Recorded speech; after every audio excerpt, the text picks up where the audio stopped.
Et alors, que pensez-vous de ce stand-up for nucléaire à Paris aujourd'hui? C'est humide et on regrette que le mauvais temps fasse fuir le public. Quel est l'état de la situation du nucléaire en France? Est-ce qu'il y a lieu d'être optimiste? Tant qu'on n'aura pas plus de vision à long terme, non. Mais l'évolution récente tend à penser qu'on pourrait vite être doté d'une vision à long terme qui permette de se mettre sur les rails. Est-ce que c'est une bonne nouvelle, le lancement peut-être de 6 EPR? Est-ce que c'est nécessaire? Nécessaire, oui. Bonne nouvelle, ça dépendra de l'audit qui doit être rendu à la mi-novembre. Très bien. Et Fessenheim, alors, est-ce qu'il faut le fermer? Plus le choix maintenant, fallait pas, maintenant on va le faire. Ça, au moins, c'est percutant. Très bien. Et Astrid, alors, est-ce qu'il faut geler le projet? Est-ce qu'il y a vraiment besoin de surgénération, sachant qu'il y a beaucoup d'uranium dans le monde? C'est d'un point de vue scientifique, technologique, arrêter Astrid, ça va être un gâchis. Même s'il y a des promesses de préserver les compétences, on ne va pas préserver les compétences sans exploiter. Est-ce qu'il aurait fallu le faire pour autant?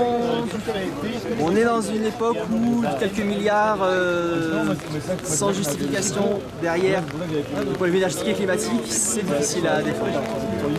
Au niveau de la PPE, est-ce qu'on a raison de développer à vitesse grand V l'éolien, le solaire en France? Est-ce que c'est nécessaire? Est-ce que c'est rentable? C'est pas nécessaire et ça ne sera pas rentable avant longtemps et ce sera pertinent si on accompagne le développement de centrales à gaz.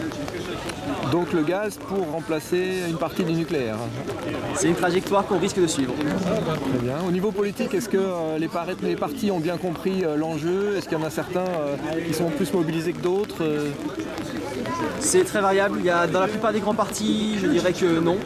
Soit par une vision très dogmatique, soit par une vision très économique et non pas énergétique, ni encore moins climatique.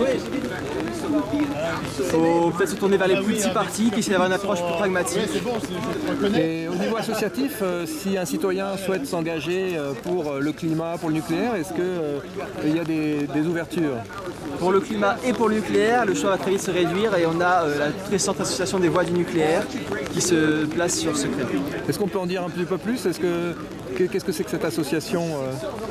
C'est une association de personnes qui soutiennent l'énergie nucléaire, notamment au nom du climat, employés ou non de la filière, passionnés, personnes sensibles à la question climatique, qui se donne pour objectif de promouvoir le savoir-faire et la valeur dans tous ses sens du nucléaire. Alors est-ce que c'est un lobby qui défend des intérêts particuliers? Non, c'est une association qui est vraiment associative, comme on l'a dit, qui forcément, de par la mission qu'elle se donne, va être sympathisante des lobbies, mais elle n'est pas ni rattachée, ni dépendante, ni affiliée aux lobbies. Alors comment on peut s'informer quand on est citoyen? Est-ce qu'il y a des moyens à disposition avec les nouvelles technologies?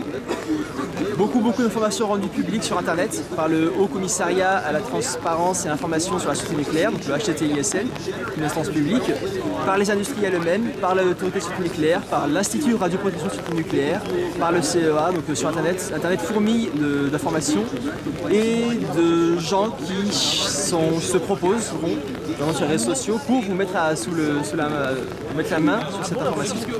Très bien, donc stand-up for nucléaire à Paris alors? Oui. Merci.